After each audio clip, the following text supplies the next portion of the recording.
अमेरिकी अंतरिक्ष agency NASA ने स्टडी की, रिजल्ट बेहद डरावने आए। डरना भी चाहिए क्योंकि स्टडी तो अमेरिका की है, लेकिन उसका असर पूरी दुनिया पर देखने को मिलेगा। स्टडी में चेतावनी दी गई है कि साल 2050 तक अमेरिका के लगभग सभी तट बढ़ते समुद्री जल स्तर में डूब। यह भी बताया गया कि कौन सा तट कितना डूबेगा। अब अगर अमेरिका के तट डूबेंगे तो दुनिया के कई देशों की हालत खराब होगी। सिर्फ तटों के डूबने का खतरा नहीं है, बल्कि हर छोटे मोटे तूफान में समुद्री बाढ़ आने का खतरा बढ़ जाएगा। नासा ने यह स्टडी 3 दशकों के सैटेलाइट डेटा का विश्लेषण करके किया है।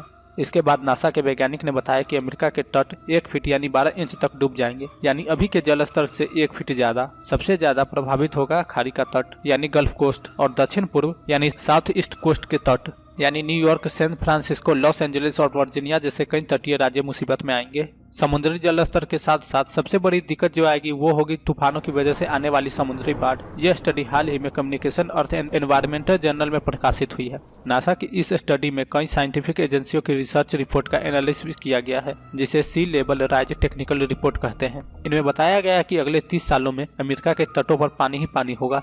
अमेरिका के पूर्वी तट यानी ईस्ट कोस्ट पर समुद्री जल स्तर 10 से 14 इंच बढ़ जाएगा। खाड़ी के तट यानी गल्फ कोस्ट पर 14 से 18 इंच बढ़ेगा। पश्चिमी तट यानी वेस्ट कोस्ट पर लगभग 4 से 8 इंच बढ़ जाएगा। इस स्टडी को करने के लिए जेट प्रोपल्सन लेबोरेटरी के वैज्ञानिकों की भी मदद ली गई है। इन लोगों ने सैटेलाइट डेटा के आधार पर मल्टी एजेंसी स्टडी को मान्यता दी है। उनके डेटा को पुख्ता किया गया है। उनके सैटेलाइट को धरती की आधुनिक जानकारी है।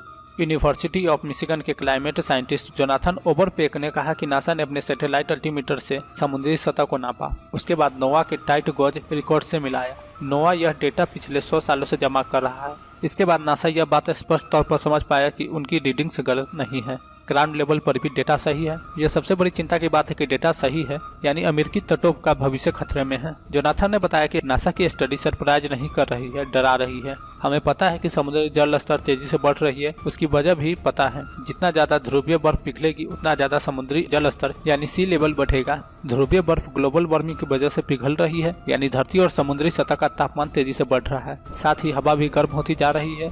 इसलिए जरूरी है कि ग्लोबल वार्मिंग को संभाला जाए या कम किया जाए।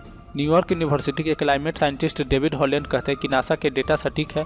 गल्फ कोस्ट पर सबसे ज्यादा असर होने वाला है। जो भविष्यवाणी की गई है उसके हिसाब से यहाँ पर 1 फुट तक पानी बढ़ जाएगा, यानी भविष्य में आने वाली हरिकेन और तूफानों चक्रवातों के समय आपदा ज्यादा मुसीबत लेकर आएंगे, यानी खतरा लगातार बढ़ता जा रहा है। अमेरिकी तटों को अल नीनो और ला नीना के प्रभावों का सामना 2030 के मध्य तक ज्यादा करना होगा। 18.6 साल बाद चंद्रमा की कक्षा में होने वाले बदलाव, अल नीनो और ला नीना के प्रभाव और समुद्री जल स्तर बढ़ने की वजह से आने वाली समुद्री बाढ़ से अमेरिका के कई तटीय राज्य जूझने वाले हैं। यानी अगले 18.6 सालों में तटों की हालत खराब होने वाली है। साल 2050 तक तो बहुत बुरी स्थिति हो जाएगी।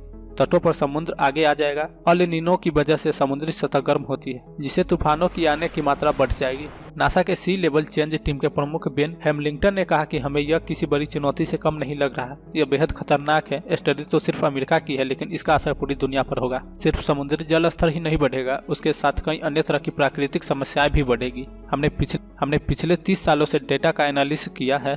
इसके बाद आज के आधार पर अगले 30 सालों की भविष्यवाणी की है, जो सटीक है और डरावनी भी। इंग्लैंड स्थित Tyndall centre for climate change research के डायरेक्टर रॉबर्ट निकोल्स ने कहा कि हम इस स्टडी को दरकिनार नहीं कर सकते। हमें तटों पर रहने वाले लोगों को समझाना होगा, साथ ही हर देश की सरकार और प्रशासन को, ताकि प्रदूषण स्तर कम किया जा सके। समुद्री जल स्तर अगर बढ़ता है तो उससे मौसम में बदलाव होगा। ये बदलाव खतरनाक हो सकता है। ये बात सिर्फ अमेरिका ही नहीं बल्कि इसका असर पूरी दुनिया पर पड़ेगा। इंसानों को ये समझना होगा कि उनकी वजह से ये शुरू हुआ क्लाइमेट चेंज उन्हें कई तरह के खतरनाक नज़ारे दिखाने वाला है। इसलिए जरूरी है कि ये बदलते हुए जलवायु परिवर्तन के साथ सामंजस्य बिठाकर चले, क्योंकि ये इंसानों के बस में नहीं है कि इस बदलाव को सुधार सके। इससे आने वाली पीढ़ियों को दिक्कत का सामना करना ही पड़ेगा। आज का वीडियो आप लोग कैसा लगा कमेंट कर बताएं। वीडियो पसंद आया तो वीडियो को लाइक करें, चैनल को सब्सक्राइब करें तथा इस वीडियो को अधिक से अधिक शेयर करें। मिलते हैं अगले वीडियो। अब तुम लोग गलती से अगर नए हो तो सब्सक्राइब करो। वो जो लाल वाला बटन है उस पर अपने जीजा जी फेंक के मारो या फूफा जी, मुझे नहीं पता, बस क्लिक हो जाना चाहिए।